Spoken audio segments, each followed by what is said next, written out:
পশ্চিমবঙ্গের পূর্ব বর্ধমান জেলার বর্ধমান জেলা অফিসে টিএমসি কর্মীরা হামলা করেছে বলে অভিযোগ উঠেছে।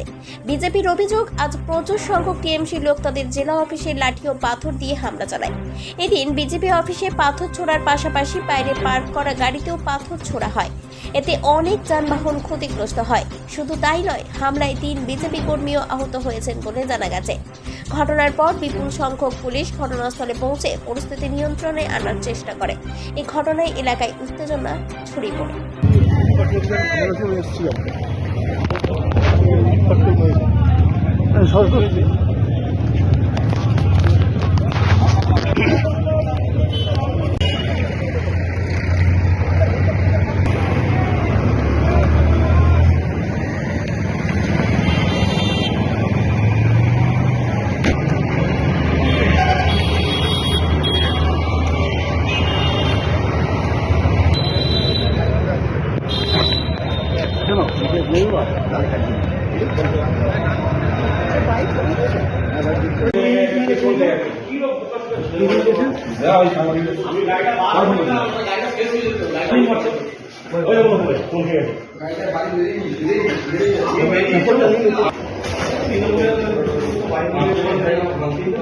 বাকি ওই রাত্রে মেরেছে ওই দিক থেকে মারছিল, ওই দিক থেকে মারছে, ওই সাইডটা ওই দিকে ছিল।